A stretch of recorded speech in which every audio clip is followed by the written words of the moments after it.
Welcome to Empire Building, the podcast where we talk about building big businesses and even bigger lives. I'm your co-host, Seychelle Van Poel. I'm Sarah Reynolds. I'm Via Williams. And I'm Wendy Papazian. Welcome to today's episode on the 6 simple steps to knock out debt. So welcome to January, guys. I hope everyone had a wonderful holiday. And if you're like me, you probably went a little overboard with your holiday shopping this year. That's not typically like me. And I'm not sure exactly why I went overboard. Maybe it was some attempt to make a crappy year feel jollier. I'm not sure.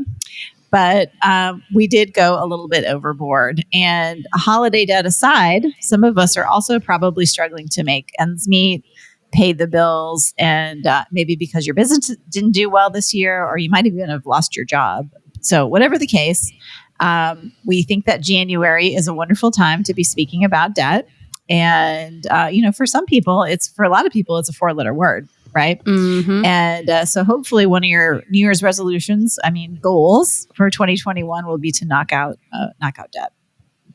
Yeah. And before we sort of get into the nitty gritty and the 6 steps that we want to go over with you guys, is we want to offer some perspective on wealth and also debt in our country, in the United States. And I know we have listeners from around the world, but the majority are in the United States. And so we want to give that perspective to you guys. So according to the data, Americans rank 4th in household wages worldwide. So out of all the countries, we're 4th in household wages. But then we rank much lower in median wealth, so net worth wealth, at only 22nd. And the main reason is we have way more debt. That's so interesting with that because, if you think about like an additional perspective to that, it's on the income scale. If you make minimum wage, which equates to right now, like $7.25 an hour, or I think that's right around like $15,080. Did you just do that math in your head? I did just do the math in my head. No, Wendy wrote it out, you cheater. But it sounded good. You sound really good. It sounded really good. Thanks for ratting me out. Come on, man. She totally threw you under the bus. You did. I'm like, geez. All right, I'm going to remember that for future episodes, and I'm going to get you back. All right, but if you did make $15,080 a year, you would already be in the top 7.8% of income earners worldwide. That's, wow. When I actually read that, thank you for writing that, Wendy. It was pretty astounding when I think about that because in America, we talk about that being unacceptable. So yes. What a perspective that gives us. So Americans really, when we look at us on a worldwide scale, we actually are rich. And we're rich beyond measure. And yet somehow at the end of every month, a lot of us end up behind. Well, guilty. Not anymore. But, Yep. I think I am that poster child of what not to do. And, I look back and anytime I go to any financial training or I read any articles, I'm like, I am that bad example. I'm the bad example person because, I got into real estate when I was about 30 and I started making a lot of money and I started spending a lot of money. And I realize now with the wisdom of, retrospect and just all the lessons you learn in life. I realize now, 20 years later, that I was just addicted to instant gratification. And I hadn't trained myself to have a delayed gratification. And I stacked up a bunch of debt. So when the downturn happened, we were saddled with a lot of debt service. So a lot of our monthly, output, right, was, minimum payments. And then what started happening when that happened is they started calling the debt. So they would raise the minimum payments or they would lock our credit cards. And then the one time we probably legitimately should have had debt, we were locked out of access for debt, right? They took away our limits. And so it almost caused us to declare bankruptcy in 2010 because we started feeling it in 2009. We got behind on our house payments and we were just scrambling. And by 2010, we were in trouble. Nothing wrong. I think bankruptcy is a great solution for some people. It wasn't our path and it wasn't the route we chose to go. So I want to be clear that, I think for some people it's a good decision and it wasn't the decision we wanted to make. So we I always call it a DIY BK, do it yourself bankruptcy. We sort of, manually, I don't know the expression, but we got ourselves out of debt. And so this is I'm very passionate about this topic because the freedom and the anxiety and stress the freedom it's given me and the anxiety and stress that it's taken away from me. I cannot stress enough, if this is a monkey on your back, if this is a burden, if this is a secret, private burden, trust me, and you're avoiding it, don't avoid it. The one blessing you can give yourself in your life is to tackle this head on and to handle it and create a plan and come to someone like me or someone that's been through it if you're more comfortable with that, and, have someone that you can be accountable to that can walk you through it with compassion, that understands, that's not going to judge you. A lot of people get into this situation and, it is what it is. We start today, right? And so that's an important message for me to share. And thank you so much for sharing that, Via. Yes. That's really powerful. And I think a lot of people need to hear that. And at the end of the day, the world is conspiring for you to be in debt. It is. Yeah. So it starts for a lot of people. It starts in college where maybe they haven't had, had no fiscal responsibility. That's where it started for me in high school. Sent me credit cards. You get bombarded with this free money. And then there's a multi-billion-dollar industry on, you need to purchase a new car every year. I don't know about you guys, but I mean, every year I get a letter from my Audi dealer that says, "Hey, trade up for the next one. Get the new car." The amount of holiday ads that we saw back when, holiday ads were running were like crazy car ads. It was like, everybody needs a new car for Christmas. Yeah. It says, and our society doesn't talk about debt. Like, we don't learn. It's like you take finance, right? If you are a business major, you take finance, you take accounting. You do not take financial literacy or even wealth building or debt conversations. None of that occurs. So that's why I love we're covering this today. Yeah. Or even how to have a budget.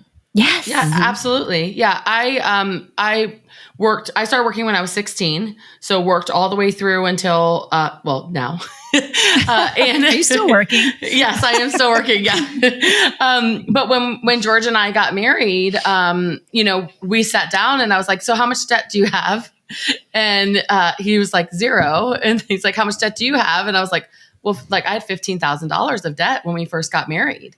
And that's a lot on a first married, not making money yet, big money, good money. Yeah. And the big difference is he's from Nigeria. And in Nigeria, they don't have credit cards. They don't have access. They literally, it's a cash society still, and which means that you spend when you have it and you don't spend when you don't have it. And it was a big lesson for me of just how it was ingrained in me from 16 years old, right when I turned 18, get the store credit card that I worked for. And I was working for them and at the same time putting tons of clothes on, tons of clothes on the credit card. And it was a big sort of hurdle when we first got married. And it's already hard when you first get married, but to add that in. And I think that's a lot of people's stories is having debt coming into it because it is part of our society. It's an acceptable part of our society. It's acceptable. So, Yes. And so today we're going to talk about, if you do want to get rid of that fear and shame and all of those negative feelings that you have around your debt. I mean, today's the day, right? The best time to get out of debt was 10 years ago. The second best time is absolutely today. And so, we're by no means here to tell you explicitly how to get out of debt, but this will send you on the right road. And the first one is one that doesn't get talked about very much. I think several of us have read The Psychology of Money. Great book by Morgan Housel. And in it, he talks a lot about how we think that money is about numbers, right? But really, finance is about psychology. It's about your feelings and how you were raised around money. And so really, the first thing that you need to do is really think about how you feel about money. How were you raised? Were you raised to be a spender? Were you raised to be a saver? Do you have an abundance mentality? Do you have a scarcity mentality? What does money mean to you? And maybe even do some journaling and thinking about it, which, I mean, who does that? Most people don't ever do that. So start with that. And then get your partner involved if you have one and ask them to do exactly the same thing. A lot of us are in relationships where we were raised very differently about money. Yes. We have very different feelings about it. And we've never had the opportunity to have a great conversation about it. So just go down that road a little bit. That was like a game changer, honestly, in our marriage, because Nick was raised with a preacher and a teacher on very set salaries. So they had a set budget. You know what you're going to make. You have a pension, you have retirements and 401ks. And I was raised by two entrepreneurs. So it was like we either had windfalls of cash or we had a really bad year and we had nothing. And so it was this very like yo-yo income, we're empire builders, right? Like we understand when income's high, high, low, low. And it created for me this feeling of like the best visual image I could give you is like a squirrel. Like I never felt secure around money because I felt like it could go away any second.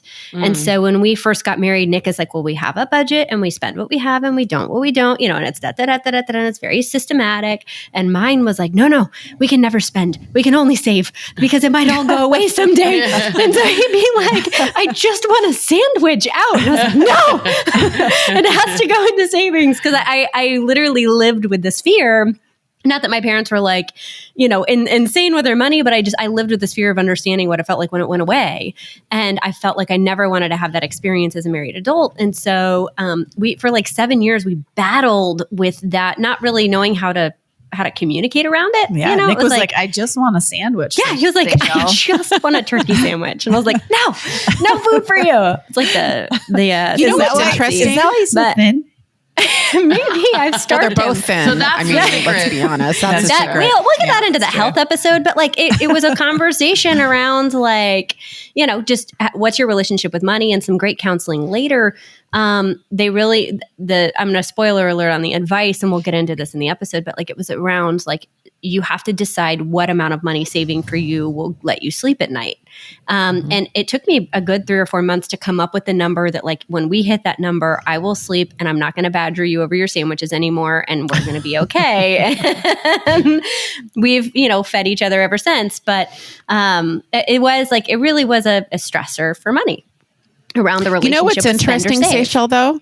I grew up in the exact same way. Entrepreneur parents, feast or famine, same way. But my reaction was the opposite of yours. It was spend it when you have it, which is weird. Like now listening to you, I'm like, that makes more sense. I don't know what my psychological makeup is that I didn't have that reaction. Where are you in the birth order? Where are you in the birth order? I'm the oldest, kind of oldest. Yeah. Kind of. I haven't. See, because my sibling has a different relationship with money. We have complete polar opposite relationships. Is she older or younger than you? Younger. She's younger. So I sheltered her from that. But I think sometimes you have siblings that might like have different, you know what I mean? Like different relationships, sometimes based on one sheltering from the other of what's occurring. Well, and this is why we put that as step one. Yeah. You're both sharing right now. You have a different psychology of money. You have different patterns and where you were. Similar upbringing in terms of jobs, but not similar upbringing in terms of how it was handled. Yeah, and so it impacts. That's right. It impacts you. Yeah. So first, you're wired how you're wired, right? Exactly. So I mean, I think which leads to step number 2, which is around clarity. And one of my favorite quotes on clarity is from Diane Furstenberg. And she says, clarity is the most important thing. If you are not clear, nothing is going to happen. You have to be clear. Then you have to be confident about your vision. And after that, you just have to put a lot of work in, right? Being clear and having clarity. So step number 2 is get clarity around your financial situation and own it. Your choices got you here and your choices are going to get you out of here, right? In habits, really, right? Choices are around habits as well. First step is to create a net worth statement. Understand where you're starting from, right? Everything you own. So your net worth statement is everything you own, which are your assets, and then you minus everything you owe, which is your debt or liabilities. So what are your assets? What are your debt? And really dive into get clear around where you are right now. And the exciting part is the clarity that comes from knowing, okay, this is where I am. And a lot of Americans have negative net worth, and that's okay. Because you then know, and then you know how to build it from there. And a big part of building net worth is paying off debt. So get clarity around where you are right now.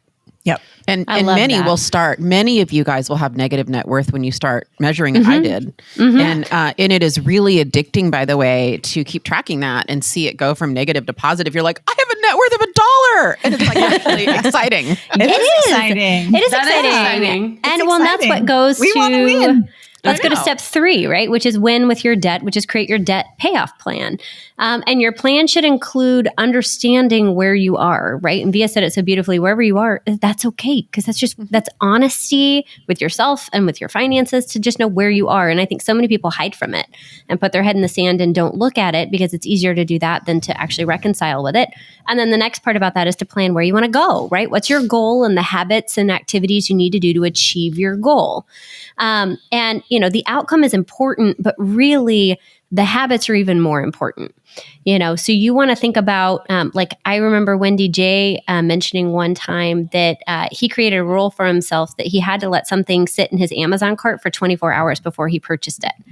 Right. And I thought that was such a good lesson that he shared around like Amazon. And I actually took that and went and did that too. Yeah. Because it was I wish he still did it. He did it for 66 days and then he stopped. Jay. Didn't really change his behavior, but Oh, interesting. it was good. Yeah. I've started doing that. Yeah. There's different plans that I've heard just to give some ideas around this that I think are important. So like I know one, and I'm not sure who, but I know one plan is like pay off your highest highest interest credit card first, right? Another plan might be just pay off your lowest amount to where you have that win. And then and then the snowball effect. I think that's Dave Ramsey. Yes. That is Dave Ramsey. Yeah. So there's different ways of thinking, but come up with a plan on how you're going to do it and then implement that.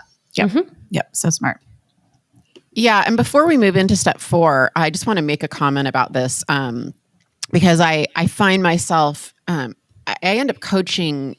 I mean, I coach hundreds of people as part of my role and running businesses. And I find myself kind of, I guess, attracted to people that have had financial challenges. I think they hear me speak about it. I'm very open about speaking about it because I know what that underlying sense of shame is like, I think. And so for whatever reason, I get a lot of people who are in that situation. And what's really important for me to share is that you don't take all of your money and put it into debt relief. You need to be saving reserves. In fact, I would argue, you guys, that your first domino is reserves. So here's an example. Someone comes to me and they have $10,000 in debt and they're taking every dollar they have and they're putting it in debt relief. And I'm like, okay, what do you have in your reserve fund? What do you have in savings? None. Well, that's a problem because the minute you have an issue, you're going to go into debt again. Yeah. So be sure that you're dividing up in the right percentage for you. We're not financial advisors, but I would argue, I would push back a little bit and say, I'd rather have you have 10,000 in the bank if you have 10,000 in debt, knowing you could pay it off, then really start attacking your debt. Maybe for you, the number is half of your debt, whatever it is. Yeah, just be sure that's you're great not advice. taking all of it. Well, and that's why I think we're not here to give you that debt payoff plan because it's not something that It's we can different cover for in everyone. a 30-minute podcast. And you have to find the one that And works it's with personal. your psychology. Yeah, exactly. Like for me, every time I listen to Dave Ramsey, I'm just like, I get why it works for people, but to me it makes no sense because if you've got a credit card where you're paying 23% interest and then you've got this other little debt with 7% interest, it just doesn't make sense to me. Yeah. But you need to do you. Well, and we believe as empire builders that have built our empires in real estate, our psychology is around there is good debt. That's right. That we believe will 100%. help you, real estate being one of them, mortgages. And so like that's a big portion as well, understanding what is the difference in terms of can you get a return on it, right? Yeah. And looking at that. But our good debt is very balanced with good reserve policy. We Yes, all that's right. have a very, Absolutely. very That's right. healthy outlook on Yes. having reserves in place. Yes. And so, And I would just, for people who can't quite connect the dots on that, I would say that, for most people, most Americans don't have $600 in the bank to pay for a car repair. Yeah. And so what happens if you don't have that reserve is that your car breaks down. Yeah. You have to put that on a credit card, or maybe you don't have the money, or maybe you can't use your car for a while. And that just makes everything worse. And that includes having reserves for your business, for your home, all of that stuff. yeah. Yeah. That's good. Well, let's go into number 4, and I'm going to start number 4 with a story. Number 4 is create a budget and cut expenses where possible. And I think that my story is a little extreme, so I'm going to lay it on you. Extreme via what? Extreme? Shocking. This is shocking. It's just so surprising. I know. But when we say that, I know where you're going. You're like, okay, I can cut my grocery bill by 10%. I can cut out HBO Max, or I can, not watch Mandalorian this season and cut out Disney Plus. I know that's what you're thinking. Not me. I love Mandalorian. I love Mandalorian. Yeah. Baby Yoda is life, really. Well, he's got he's got a name now. I know, because I'm caught up. I'm not going to say what it is, though. I know we can't say it because we might spoil it. But anyway, it starts with a G. Okay, whoops. Okay. Anyway, back to me. When I kind of made my mental decision, and I kind of brought my husband, it took a while to just get us both on the same page. We sold our house, and it was a beautiful home in a very, very nice upscale neighborhood. And we sold it in 2018. And what we saw was the peak of that particular cycle, which it was, by the way. We did well. And we bought a 1988 original home in our same neighborhood. It was the lowest price house in our neighborhood.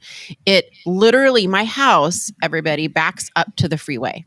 The 405 is my backyard. The fence of my backyard is a retaining wall for Interstate 405. But we kept us in our same neighborhood. It kept everyone, my daughter in the same school. 1988 original. So Formica counters, mauve vertical blinds, china blue carpet in the bathroom, you name it. And we made a commitment that we would not go into debt to fix it up. So we didn't. So we lived in that house for 2.5 years. Everyone's laughing at me. I don't understand why. It's not you. I'm like, all of a sudden, I'm like, why is everybody laughing? No, we're not She's making you. jokes. Yeah. I was totally not being a horrible co-host and not listening. I'm like, why is everybody laughing at me? We're horrible. This is serious. We lived in our house You for lost 2.5 years. China blue carpet, I guess. Yeah, the china blue carpet is just beautiful. But we lived in it for 2.5 years in a 1988 original house with the original carpet and all the stuff, and waited until we could afford to remodel the main floor, cash. And we are literally wrapping it up now. And in the next week, we will have a completed remodel. 0 debt from that remodel. It's That's absolutely drop dead beautiful. It's better actually than our old house, and the equity that we just gained instantaneously is incredible. And more importantly, our mortgage payment is $2,500 or is it $3,000 lower? It is substantially lower than it was, right? Same neighborhood. I mean, it was a huge, huge move for us. So when I say create a budget and cut expenses where possible, I mean it. This might be the time for some of you to look at really, really major lifestyle changes, and you'll survive. Trust me, you'll survive. There will be tough days when you get home and you hate your house. But right now, today, in my beautifully remodeled new home, I could cry. I'm so happy. So, I just wanted to share that. That's awesome, Dee. So just to be clear, that is Via sort of pulled a say and shared a little bit about story, it. But no title. Yeah, but no title. So what was step 4? She said just it. To be clear, She said it. She said it. I know later on, but just to be clear, that is what step 4 is: create a budget and cut expenses. Yeah. Mm-hmm. Yeah, and you don't want to be house poor, right? Yes. You want to be house comfy. Yes. So let's come up with a plan that works for you. And I know some of our listeners too are maybe earlier in their careers and looking to build their empire. And so I've shared on a previous episode, but we just pooled all of our wedding gifts and returned them all and bought our first rental property with the down payment money that we had from our wedding gifts. So you can get creative with wherever you are, and whatever your relationship with debt is, whether you're new in your career, whether you're at the peak of your career, whether you're on the downhill, it's never too late to get started with this. Yes. Yep. Well, and all those recurring charges, I like the people who cancel their credit cards every year so that they kind of reassess all of those. They add up, and all of a sudden, that $10 a month, that $20, that $40 a month, you can be $500 a month that you're spending on things that you may not be using, except for Mandalorian Disney Plus. Yes. Okay. Well, so cutting expenses is the fastest way to make more money. Another way to make more money is to actually make more money, which is our step number 5. That's my favorite. Well, when Jay and I were growing our wealth, I wasn't a real estate agent, and I worked a government job, and we always had a side hustle. We both did. And it's never been more easy in our world to actually have a side hustle than it is right now, in the gig economy. And so I know when I was a stay-at-home mom, I actually worked for a realtor. I would stuff their newsletters while my kids were sleeping. Jay was a book editor. I was actually a book editor as well. And so some of those things, he spent, I think, a year editing this one book, and, he got a paycheck for about $10,000. So when the kids would go to sleep, he'd spend another hour or so doing that. And that's available to everyone. Yes. I can remember I had an operations person on my team. She was really struggling with her debt. And we just walked her through everything. And we just said, hey, if you can make a little bit more money, right? A little bit more money, then this can happen for you. And so she ended up getting a job as like a front desk receptionist for our office for like 4 hours a weekend. And literally it was a couple $100 a month is really what it amounted to. But after 3 months, she's got her $600 car repair. Yeah. And here's my comment. I love that. And here's my comment about that. What I love is she had the clarity and the discipline, Wendy, to take that extra money and know where to put it. So I'm a little reluctant. Like, I don't want everyone to have this mindset like, well, I can just out earn my way problem. out of it. Right. I mean, these are habits that you need to change too. The order of the steps is important. Yeah, exactly. Yes. And so if you are gonna, like, I love this, of course, and that couple $100 a month is great, but she used that for debt relief. I mean, just to be crystal clear. Yeah. And the other thing that I don't want to kind of gloss over is this idea of house hacking. So some of you are familiar with this, especially when you're younger. But even if you're not, I have a really talented person on my team. She's our listing manager. She's very frugal. She's, kind of, her net worth is growing. She's, in her mid-20s, and she house hacks. She just had a baby this year. She lives with her husband, her baby, and her best friend. And they all live in a 3-bedroom house together. And that has allowed all of them to sort of have a win-win-win situation. And I get that's not for everyone. And yet for them, it makes a ton of sense. And, for her, she's saving, $500-$600 a month. Yeah, with that. And that's actually how the Ajis got paid off that debt when we first got married. I had bought my first house, which was a 4-bedroom townhouse, and I'd rented out the 3 other rooms when I was single. And then when we got married and we were talking about how we're going to pay off this $15,000 of debt, we made the decision to continue renting out our basement, which is not what we wanted to do. We didn't want to be first married with renter, like living with people. Yeah, of course. But we lived with them 3 years. And we were able to pay things off. We were able to get set up, and so it's a great avenue to do it. The other thing too is one of my favorite is also a lot of us have things we can sell that are just sitting around. That's right.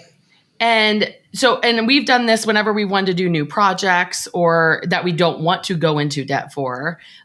We've used that, but you can also use that to pay off debt.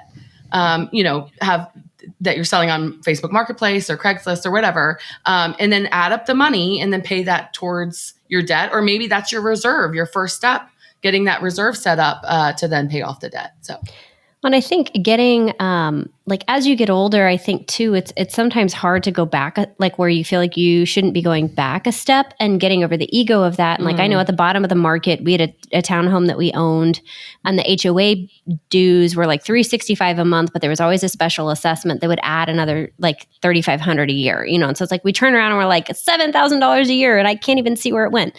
And so we decided that that was a train that was not just sustainable, and the appreciation of that property wasn't going to benefit us long term. So we ended up selling it because we had to sell that in order to buy our next place. We sold it. We moved in with my parents for 6 months.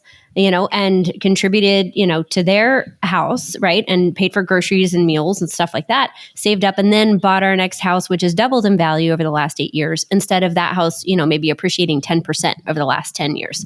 So, I would encourage you, don't let your ego get in the way. If you need to take a step back to take a leap forward, it's okay. And I guarantee you, we just all shared, every single one of us have done it.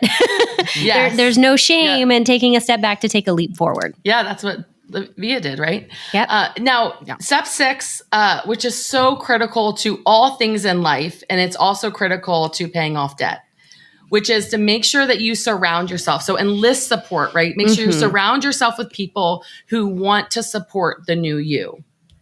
If all of your friends have a lot of debt and they have struggled paying that off, I would look around and make sure that maybe you need new friends.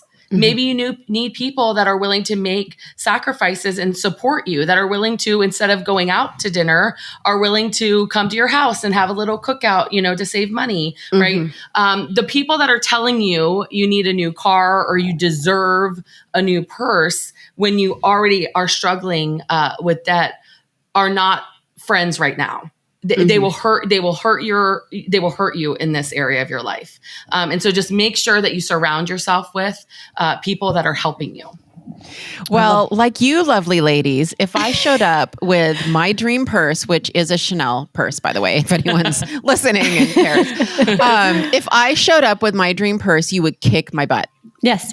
I'm We'd make you scared return of you. I'm scared of you. So, I mean, and I have other friends who would applaud me and encourage that. And I'm very, very aware of that. And by the way, both of them love me. You guys love me. Yes. They love me too. It's just you bring to the table what you bring to the table. We just love your goals more than your purse. Well, exactly. And I think that that shows us that the choices that we're making right now with how we spend our time and who we surround ourselves are literally determining our future. Absolutely. That's right. Right. That's and right. I think that via, our tribe that we formed 5 years ago is literally is part of what, and some of the other relationships that you have has literally changed your thinking so that you are making different choices. Right. And you could have continued on that same path. 100%. I mean, there's 100% likelihood that could have happened. And of course you took action and all of that, but the people that we surround ourselves with today and the things that you're putting in our brain today are determining your future. Absolutely. That's right. Totally agree. Yeah. So anyway, today was awesome. I really loved this episode. I love talking about debt, and we covered, the 6 steps to, simple, not simple, to getting out of debt. And some highlights for me were this idea of, we didn't explicitly talk about it, but this idea of there's nothing better than buying your freedom, right? Buying financial freedom. And that's kind of what we're talking about. To me, that amazing purse or a beautiful home or anything that's not more valuable than freedom. And so that's what we're talking about. We're talking about buying your freedom in the future. We talked about how, there's a lot of shame around debt. And, it's not our fault necessarily that we're in debt. We think it is, but there's a lot of forces working to put us in debt, right? There's lots and lots of parts of our economy that want us to be in debt. So we shouldn't feel ashamed of it. And then we really need to take action, which is, figure out where you are, right? Yep. That's the hard part.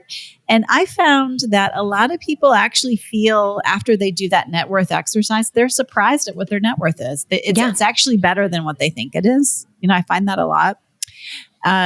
So there's that. And then we want to get our debt payoff plan, right? Dave Ramsey or whatever that looks like for you. Cut expenses wherever possible. And I love what Via said, which was, we don't necessarily need to, take away the small pleasures, but sometimes making a huge change, especially with your housing or maybe your car, sell your car, sell your Mercedes and start driving a Volkswagen around and save and you get $10,000, right? And pay off debt with that. And then a side hustle. Everyone can use a side hustle. And then of course, the most important thing is enlisting that support. So great episode today, guys. I've really enjoyed it, and happy new year to everyone. And hopefully you guys will take some time and create a plan and get out of debt for 2021. Yes. Thanks so much. I hope so. Bye, guys. I Love really it. do. Bye. Happy everyone. New Year, y'all.